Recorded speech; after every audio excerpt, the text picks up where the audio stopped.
The Brothers Mysterium. Bonus content.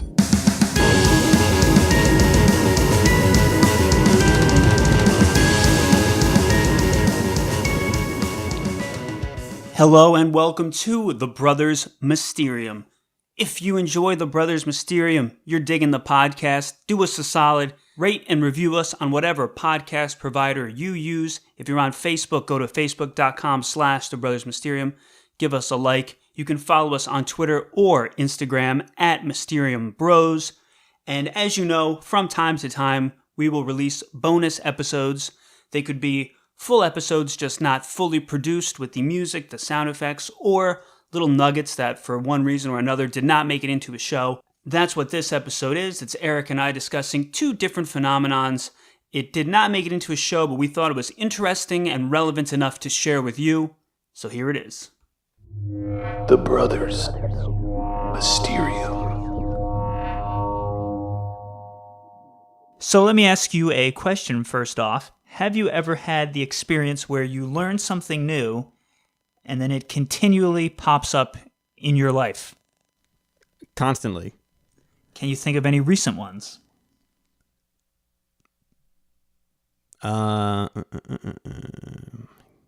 me a second here.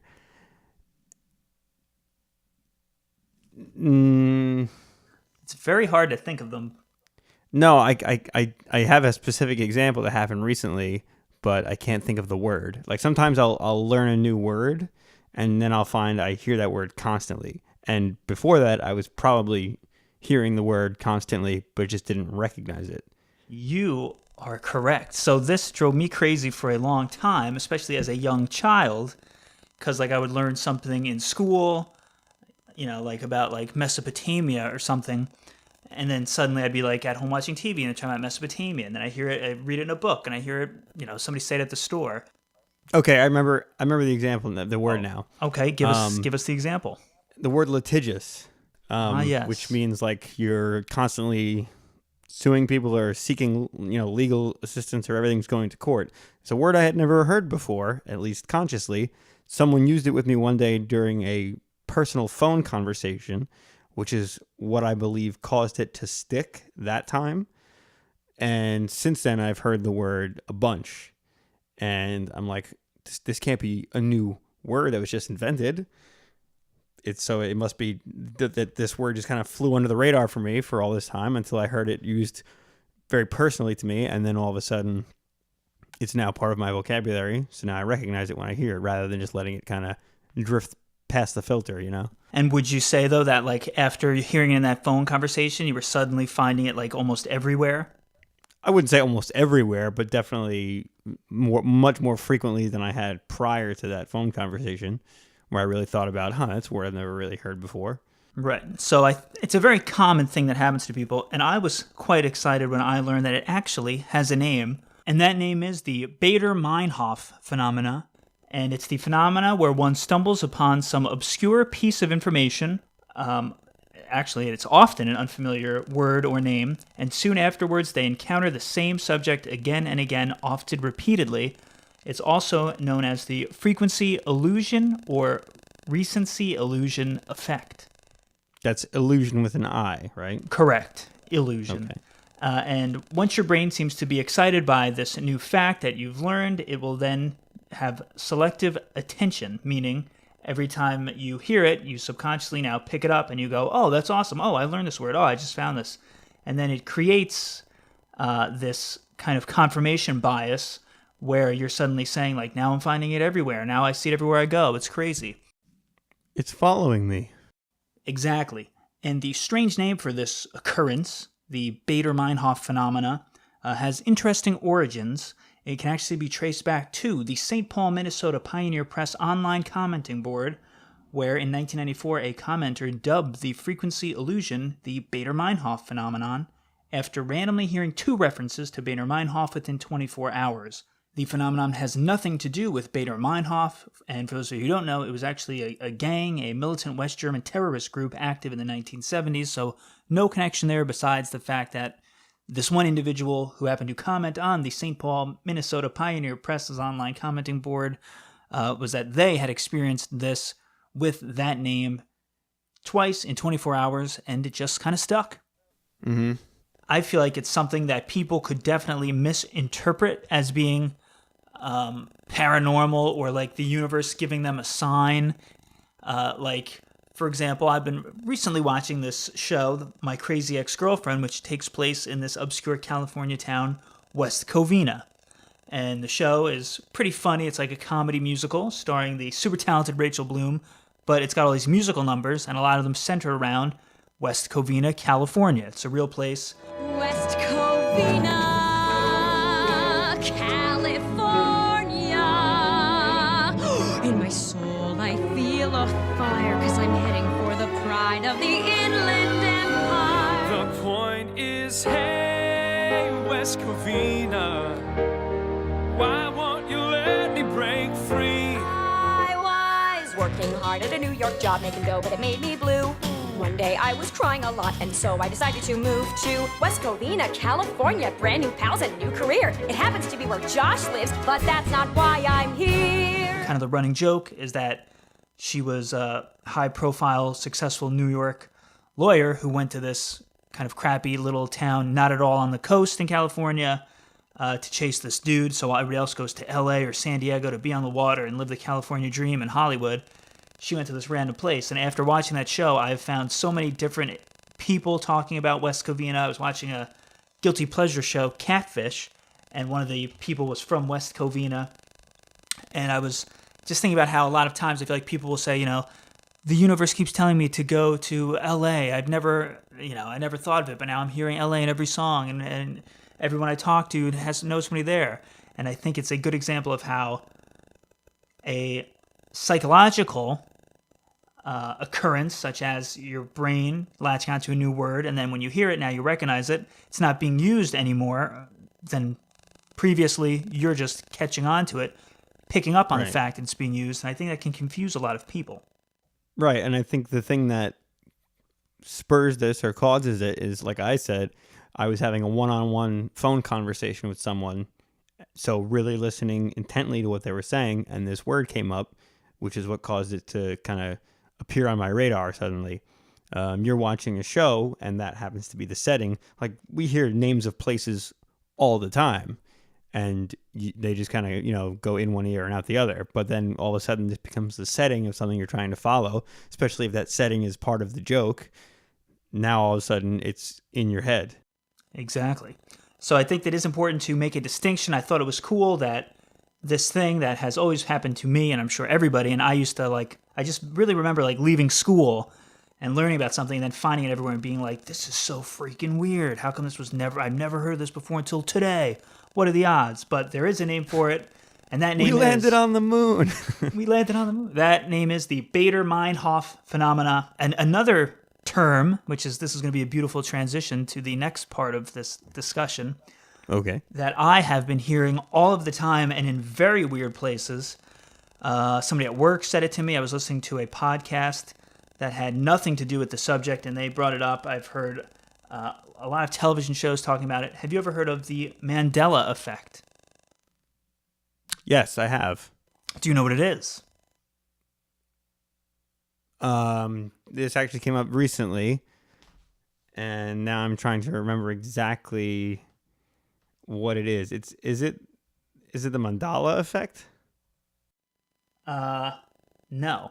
It's interesting that you said it. You've heard it recently, because now I'm wondering is this just becoming very, very popular in recent months, which is why I'm hearing it so frequently. Could this be the opposite of what we just discussed, where your brain thinks it's happening more? It's false memories, right? Pretty well. This is the debate we'll have. So it's named after Nelson Mandela, which is why it's the Mandela effect. It is the Mandela effect, not yeah. And basically, it's because a lot of people distinctly remember where they were when they heard the news that in the 1980s, Nelson Mandela died in prison. Right. Tons of people, hundreds of people remember it. They say it's the same as where were you when JFK was assassinated? Where were you on 9/11? Where were you when you heard? And people will say, I was in school, I was 8 years old, I was with my best friend when the teacher came in and told us Nelson Mandela just died in prison. when, in actuality, he died December 5th, 2013. We're going right now to some breaking news with Wolf Blitzer. All right, Jake, thanks very much. We're expecting South African Broadcasting Television to be making a statement. There he is, Jacob Zuma, the president of South Africa, on the health of Nelson Mandela. Let's listen in. Fellow South Africans, our beloved Nelson Rolihlahla Mandela, the founding president of our democratic nation, has departed. He passed on peacefully in the company of his family around 2050 on the 5th of December 2013. He is now resting. He is now at peace. Yeah, not too long ago. And there's tons, if you Google the Mandela After being effect. released from prison. Correct. Many years after. So if you Google it, there's a lot of examples. We'll talk about a few in a minute. But that's sort of the origin of it. And now the big debate that's happening, I guess, is this just false memory?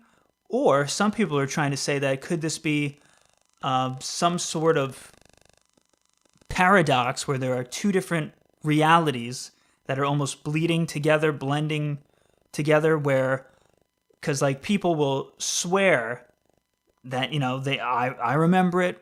Nelson Mandela died. The teacher came in, told us, we went home, we were crying. It was in the papers. Like, people are hellbent that this actually happened.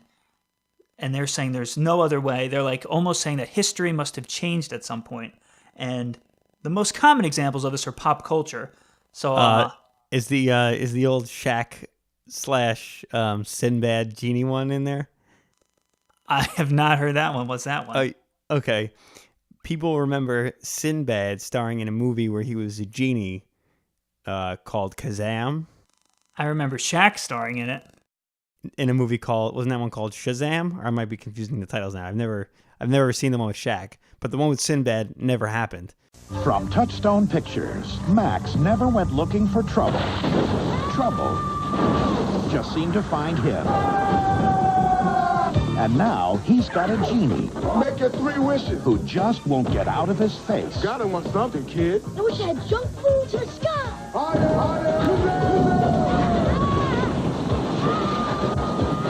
Shaquille O'Neal, Kazam, rated PG. Starts Wednesday, July 17th at a theater near you. But people claim they've seen this movie. See, so that's what's weird. So another one is, and some of these I think make more sense than others. So Snow White, famously, she goes up to the mirror, and what does she say before she speaks to it? Mirror, mirror on the wall, who's the fairest of them all? But she doesn't say it. The witch says it, right? Well, nobody says it. It's actually just magic mirror. It's never mirror, mirror. Let me see thy face. What wouldst thou know, my queen? Magic mirror on the wall. Who is the fairest one of all?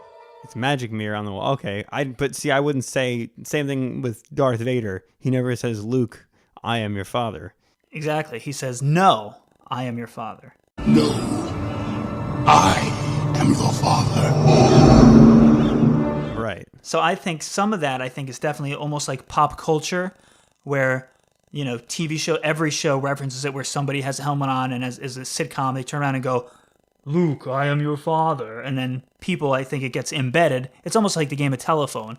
I think with Mirror, Mirror and with Luke, I'm your father, I feel like those came. Do you remember the book with the bears, the family of bears? It was also a cartoon that we used to watch, and we had many books from them. Do you remember the name of the bears? The Berenstain Bears. Ah, yes. The Berenstain Bears. Many people think it's the Berenstein Bears. Somewhere deep in bear country lives a Bernstein bear family. They're kind of furry around the torso.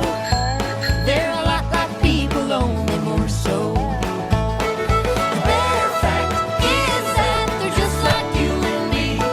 The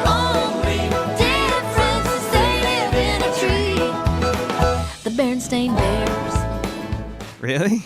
Yeah, and so different spelling, everything. People go crazy over it.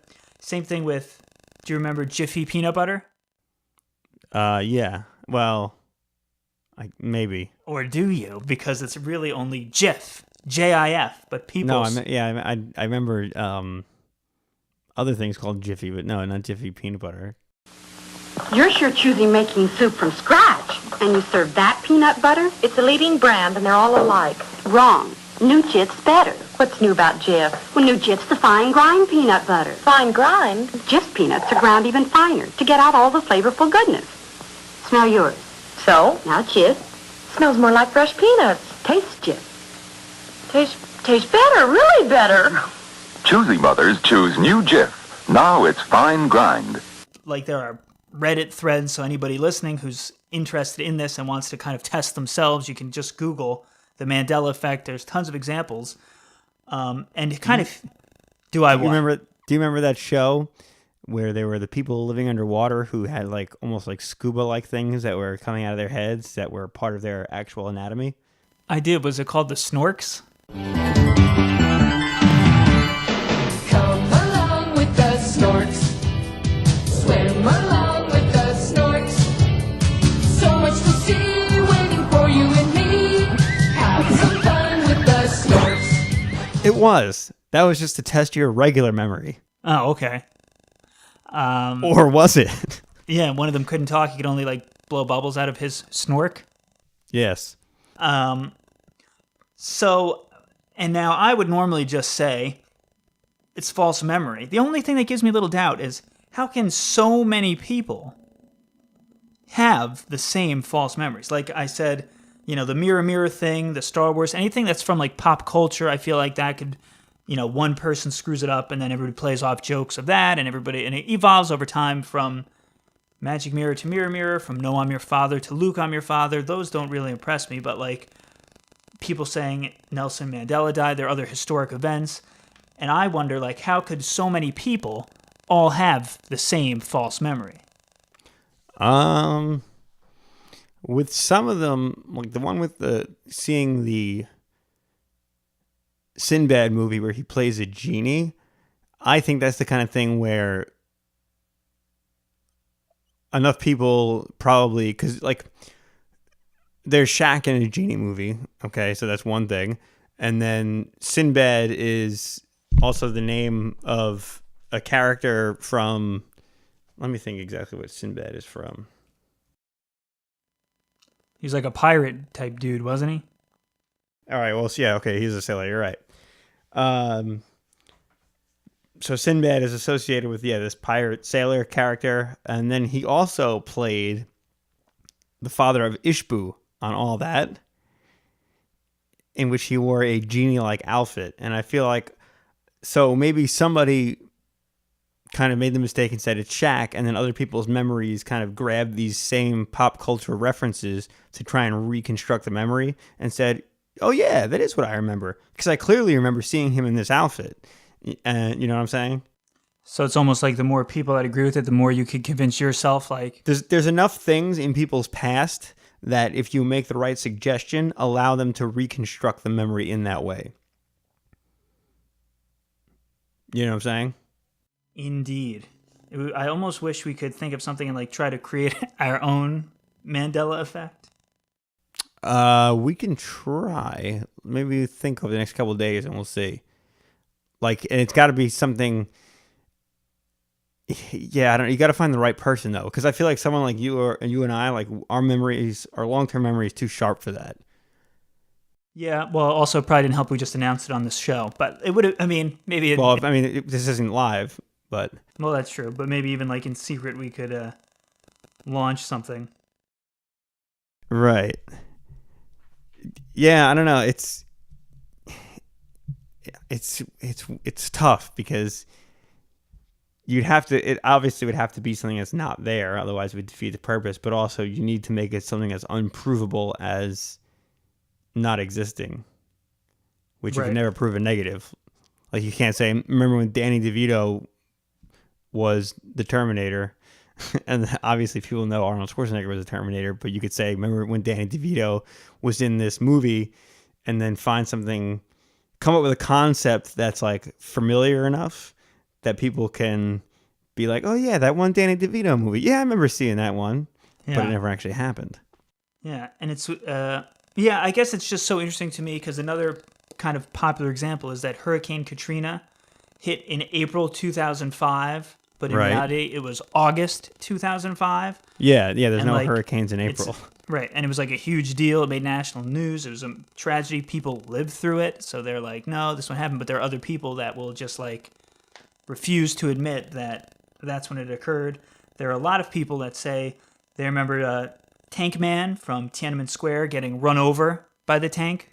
No, he climbs on top of it. Right, he stands in front of it. He kind of keeps blocking it, but there are people that are like, no, I saw the video, and then they kind of go down the conspiracy theory downward spiral of, people have changed the video or that part of the video is taken out.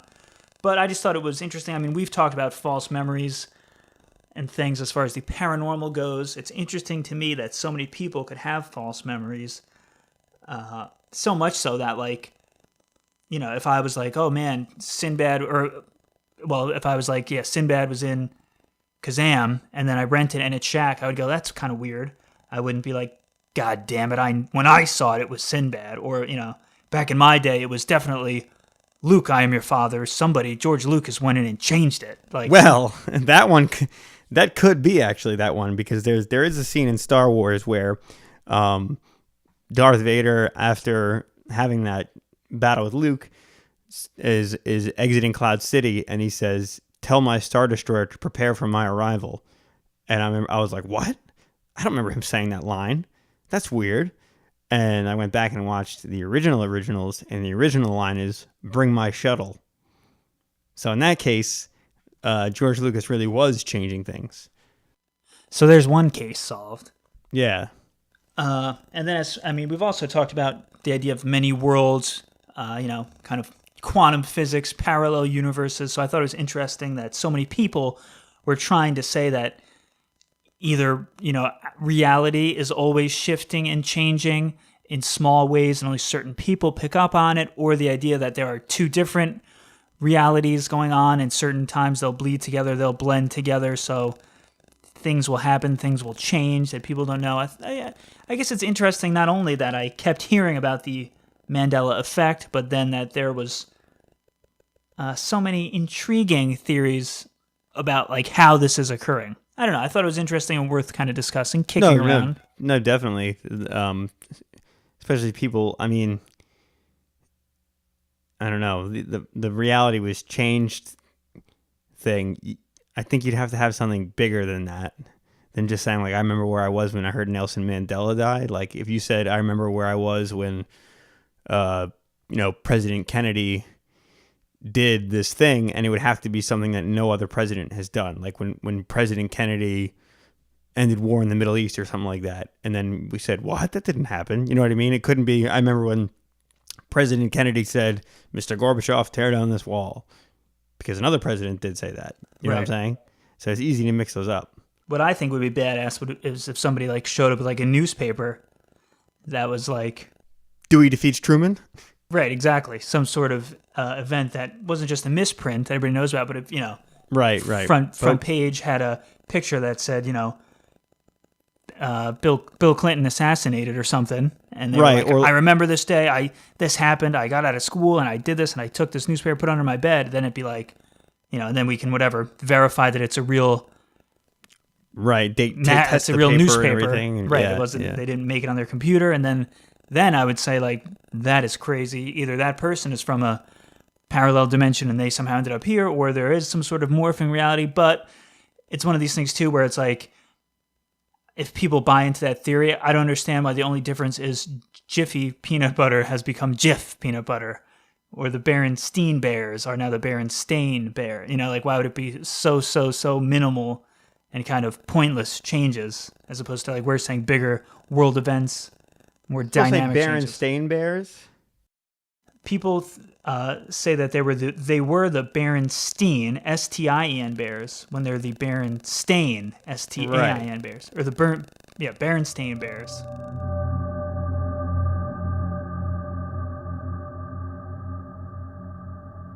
And we actually found an interesting note about the Berenstain Bears and their name confusion on good old Wikipedia. And that says that many people incorrectly remember the name of the series as the Berenstain Bears. This confusion has generated multiple humorous theories to explain the memories, including an unannounced name change, time travel, parallel universes, as such, the Mandela effect in full force. And basically, they believe that a lot of people feel the spelling was Steen, S-T-E-I-N, due to the prevalence of names ending in Steen. And there are actually few examples of the Berenstain spelling on official merchandise and in official publications. So these have been found, and even the cartoon series used an ambiguous pronunciation, all of which may have contributed to the false memory. So in that case, there are some actual examples of official merchandise and publications where it is Steen, not Stain, so that would help solve some of the Mandela effect, at least in connection to the Berenstain Bears.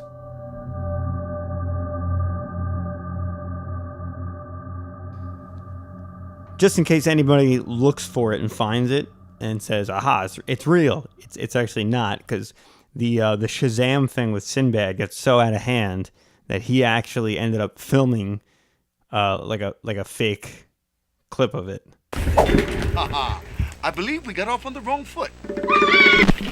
Don't come any closer. Okay, this is what we're gonna do. We're gonna start all over, right? I'm gonna introduce myself. I am Shazam! I'm the genie of the lamp. And you are? You're not a genie. Genies aren't real. Every time I come out the lamp, I hear the same thing. You better get out of here, all right? Oh, you would. But you gonna toot me to death? Shazam! You're not gonna scream again, are you? Because look, if you do, I'm gonna have to take one of your wishes away. He is a genie. Why, you're a little Tina. That was my mom's name. How long have I been in this lamp? She has kids now? I thought we had something going on, me and your mother. Now, I know I'm 2,000 years older than she is, but look, Clint Eastwood did it. It could happen. Age ain't nothing but a number. You know what I'm saying? Wait, you knew her mom? Oh, It was an April Fool's joke. Yeah, see, but isn't it crazy, though, that people were that hell-bent that it actually happened and that it blew up so much that Sinbad himself filmed a parody of it? Like, right, yeah, that is crazy. Type, I mean, it's like the commitment to the memory is what I find so intriguing. Although a lot of times, too, as we've seen in our paranormal studies, sometimes people just refuse to give up on what they believe happened or what they think they saw, even if right, they there's can proof be to the that counter. stubborn. Yeah. Yeah, exactly. I guess stubbornness comes down to it. But right, which, I mean, there's got to be a name for that, because like that's like an overarching thing. Like there are people who like will like bump their head on something and then get mad at that something that they bumped their head on. And it's like, you're that stubborn to believe that you didn't walk into that pipe or whatever jumped out and got you. You know what I mean? But emotionally, they're like, F you, pipe, or something, we got to bleep that. But like, or you're like, no, I know what I saw. Like I would always second guess myself before anything. Like I would never be like, you know what? Reality is wrong. I saw that. You know, I'm my ego is not that big.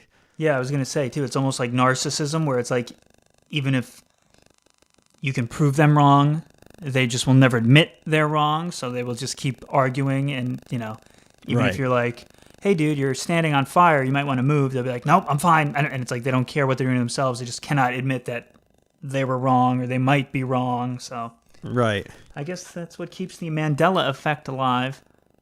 Anything else you want to add? No, I'm going to keep my eye out for stuff like that, though. Yeah, I mean, it's just one of these interesting things, two interesting things. One, that the Baader-Meinhof phenomena, I never knew it had a name before, and it's always cool to be able to say, oh, that's what that is. So that was cool. And then the fact that I kept hearing about it and experienced it in terms of the Mandela effect, I also thought was interesting and just worth a little discussion. I'll let you know if I hear about the Baader-Meinhof effect in the next couple of days, because that's the first time I've heard that term. So suddenly now it pops up like in this upcoming week without my, being the one to instigate it. I will let you know. Yeah, or the Mandela effect. Or I wonder if listeners will hear this conversation and then hear these words themselves. If anyone has any other examples of this, get in touch. let us know.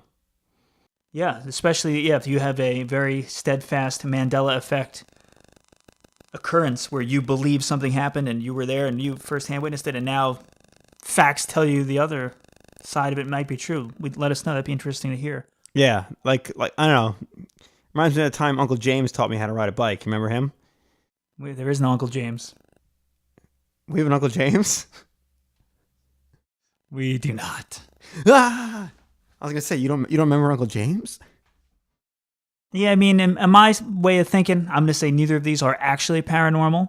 I think they're both just sort of the mind playing tricks on you in one way or the other. But I can definitely see how a lot of people do think that they have paranormal elements, or would, not knowing about either of these phenomena, would miscategorize them and say, this keeps coming up, this word keeps coming up because I'm supposed to be a lawyer because I got to be more litigious, or I keep hearing this place because destiny wants me to go, fate is calling me to this city.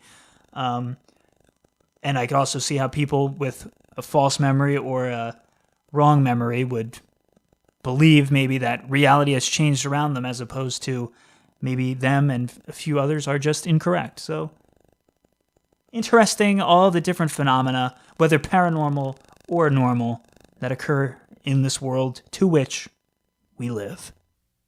Indeed.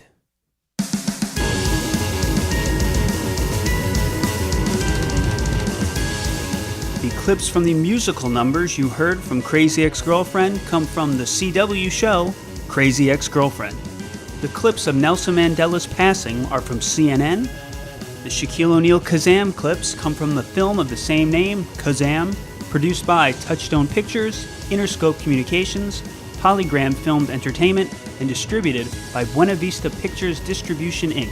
The Magic Mirror clip comes from Snow White and the Seven Dwarfs, produced by Walt Disney Productions and distributed by RKO Radio Pictures. Darth Vader proclaiming, "No, he is not Luke's father," comes from the film The Empire Strikes Back, from Lucasfilm Ltd. And distributed by 20th Century Fox.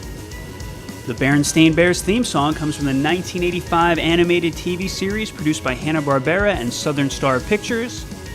And the theme song for Snorks is produced by Hanna-Barbera Productions and SEPP International SA and distributed by Taft Broadcasting, World Vision Enterprises, Great American Broadcasting, Turner Entertainment, and Warner Bros. Television.